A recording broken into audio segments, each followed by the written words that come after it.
Tengok. Yumia nama apa? Hamidi. Hamidi.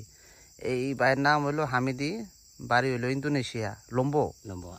লম্বো একটা বিভাগ আছে, ওই বিভাগ মানে রাজ্যে থাকে। berapa tahun kerja sini? 2. এই স্টেটে আছে 2 বছর যাবত। Saya kawan anta itu video. Malaysia sudah berapa tahun kerja? 2.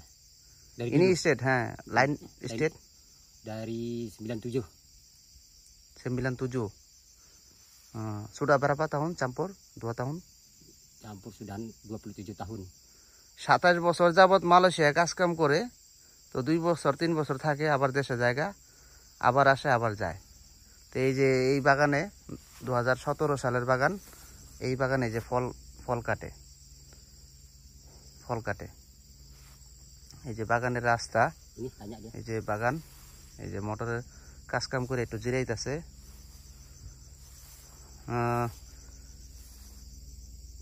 Gazi berapa?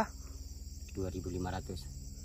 প্রতি মাসে বেতন পায় 2500 3000 রিঙ্গিত এরকম পায় বেতন। ফল কাটার কাজ করে, কন্টাকে করে। এই কাওয়ান ইউমিয়া নামা Asbi. এই কাওয়ানের নাম হলো আসবি দারি Lombok. এর বাড়িও লম্বো। এই মালয়েশিয়ায় যত পাম বাগানে কাজ করে সব লম্বোর লোকই বেশিরভাগ কাজ করে। এই কাজের পরিশ্রমের কাজ, আর লম্বোর লোক অনেক পরিশ্রমী এবং ওরা একটু গরিব টাইপের, টাকা পয়সা একটু কম, ওরা এই কাজে আসে। ওই জায়গায় কৃষি কাজ করতো। berapa tahun kerja? 2 tahun. এই স্টেটে 2 বছর ধরে কাজ কাম করতেছে, আরো ভিসা লাগাইবো। গাজি Gaji 2500. 2500 এরকম গাজি পায়। 3000ও উঠে যখন ফল বেশি আসে, তখন যত কাজ করবে তত ফল বেতন পায়। তো এই যে এরা আছে, যে ফল টল কেটে ওই যে রাস্তায় রাখছে, এখানে আরো লোকজন আছে কাজ কাম করে। এরা খুব ভালো লোক, ইন্দোনেশিয়ান লোক। নামাজ কালাম পড়ে, আবার মট্ট তো খায়, সবই করে। তবে এদের সাথে লাগতে গেলে ভালো না, এরা একটু ডেঞ্জারাস লোক। ইন্দোনেশিয়া মালয়েশিয়ার একবারে পাশে, নদী পার হইলেই ইন্দোনেশিয়া, ওরা চলে যায় আবার। Ini Malaysia masuk berapa duit keluar? 2000 kah? 2000. এই মালয়েশিয়ায় ওরা ঢুকছে, মালয়েশিয়ান রিঙ্গিত খরচ হয়েছে 2000 রিঙ্গিত খরচ হয়েছে, যা বাংলাদেশি টাকায় 50-60 হাজার টাকা খরচ হয়। এই জন্য ওরা 2-3 বছর থেকে আবার চলে যায়। Kerja apa macam?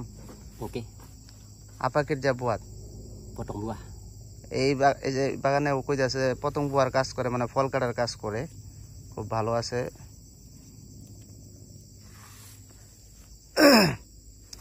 এইটা kamu pun potong buah kah tola? Potong buah. Berapa orang kerja sini? Berapa? 7 orang. 7 orang. Maksud kuring apa kerja? Potong buah. Potong buah. Oh. Tola siapa? Sahman Badi. Oh. India. India. Sama Saripul. Oh, Syariful, Bangla. Islam. Syariful ada pergi 1920 kan? Dulu. Sekarang dia masuk sini lagi. Oh, ada masuk lagi. Bagus lah. তো এই যে ফল যে কাটছে, এই ফলটার ওজন 5-6 KG হইব। এই যে ফলটাও তো পাকে নাই, তারপরও কাটছে। এই যে এই ফলটা পাকছে, এটার বিচি হলুদ হয়ে গেছে গা, বিচি ঝরেও গেছে। এক একটা গাছে 3-4টা করে ফল এরকম পাইকে যায়, তখন পাকে। প্রতি মাসে 3 বার করে কাটে, এক একটা গাছে রাউন্ড দেয়। এক একজনের আন্ডারে 1500, 2000, 3000 করে গাছ থাকে। এরা ওই প্রতি মাসে একবার করে রাউন্ড দেয়, 3 বার রাউন্ড দেয়। এই যে এই ফলটার ওজন এই ফলটা অনেক বড়, এটা 15-16 কেজি হইব এই ফলটা। এই যে গাছ যত বয়স হবে ফলের ওজন তত বেশি। এই যে এখান থেকে কাটছে ফলটা, ওই যে সাদা সাদা হয়ে রয়েছে, নিচের ডালটা কাটছে আগে, তারপরে উপরে ফলটা কাটছে। আর ওই যে কালো হয়ে রয়েছে ওই ফলগুলা পাকে নাই, ওগুলা যখন লাল হবে তখন ফল কাটার উপযুক্ত হবে। এই যে ফলগুলো কাটছে এগুলো লাল হয়েছে, লাল হয়ে এই যে বিচি ঝরে পড়ছে, এই জন্য এই ফলটা কাটার উপযুক্ত হয়েছে। এই যে ফলটা লাল হয়েছে, হলুদ হয়েছে, হলুদ হলেই ফলটা পাকার এবং ই হয়। এটা কাটা কাটা আছে, এই যে কাটা কাটা, এই যে কাটা কাটা। এই ফলটা যখন পারে দূর থেকে কাটে আর কি, যেন শরীরে কিংবা শরীরে না পড়ে, শরীরে যেন আঘাত না লাগে, এইভাবে সাবধানভাবে কাটতে হয়। এই হলো অবস্থা। তো প্রতি মাসে ওরা কাটে, বেতন ওরা যখন ফলের মৌসুম থাকে তখন 3000 রিঙ্গিত, আরও বেশিও হয়, 3500 এরকম হয়, কিন্তু আর বেশি হয় না। ওরা যে কাটে খুব পরিশ্রমী লোক, বাংলাদেশেও কাজ করে, এখানে ইন্দোনেশিয়াও কাজ করে, ইন্ডিয়ানরাও কাজ করে, মিলে জেলা সবাই কাজকাম করে। যারা ফল কাটার দায়িত্ব, ফল কাটে, শুধু ফল কাটে থুয়ে যাবে গা। আর ফল নেওয়ার জন্য আবার লোক আছে, এরা ফলগুলা নিয়ে এই যে রাস্তা আছে এই রাস্তার কিনারে কিনারে রাখে, পরে বড় গাড়ি আইসা ফল তুলে নিয়ে যায়। ওই যে দেখা যায় ফলগুলো কাটছে, অল্প ফল, বেশি হয় নাই, বেশি পাকে নাই। ইনি রাউন্ড বেড়াপা তিগা। এই যে এই আজকে হইলো মাসের শেষ দিয়া, প্রায় 28শে সেপ্টেম্বর মাসের শেষ রাউন্ড, এই জন্যই ফল কম। প্রথম রাউন্ড দ্বিতীয় রাউন্ডে ফল বেশি থাকে, মানে একটা গাছে যদি আপনি ফল কাটেন তাহলে তো ফল তো বেশি থাকবে না, ঠিক না? প্রথম রাউন্ড যত বেশি লেট হবে, যত বেশি বৃষ্টি আসবে, তত বেশি ফল হবে, তত বেশি ফল পাকবে। এই হলো পাম বাগানের সিস্টেম। বৃষ্টি না আসলে ফল পাকে না, বৃষ্টি না আসলে ফল হয় না।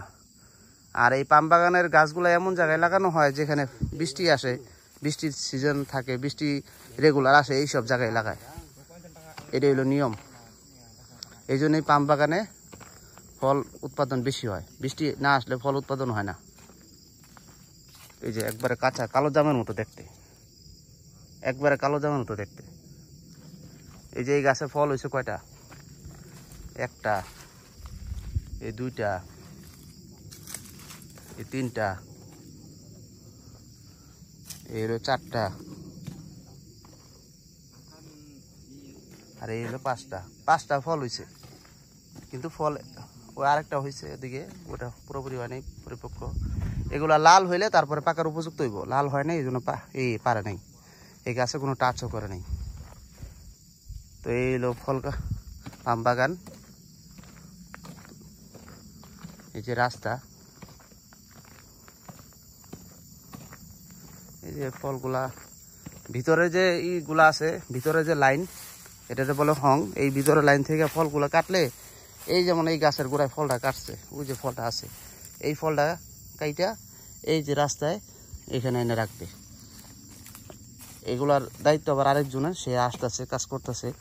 যারা ফল কাটে এরা খালি কাইটে কাইটে চলে যায় সামনে, পরে পিছে যারা ঠেলা টলি দিয়া নিয়ে আসে তারা আস্তে আস্তে পিছের থেকে আসে, আইসে এই যে রাস্তায় এনে রাখে, রাস্তায় এনে রাখার পর বড় গাড়ি দিয়ে এসে নিয়ে যাবে। তো ভিডিওটা কেমন লাগলো সবাই আপনারা লাইক কমেন্ট শেয়ার করে জানাবেন। আশা করি ভিডিওটা আপনার ভালো লাগবে। মালয়েশিয়ার পাম বাগান সম্পর্কে জানা হবে, জানতে পারবেন, অনেক কিছু বুঝতে পারবেন। পাম বাগান আসলে রোদে পড়তে হবে, বৃষ্টিতে ভিজতে হবে, পরিশ্রমের কাজ, ওজনের কাজ, তবে টাকা আছে। তো সবাইকে ধন্যবাদ, ভালো থাকেন। আসসালামু আলাইকুম রহমতুল্লাহ।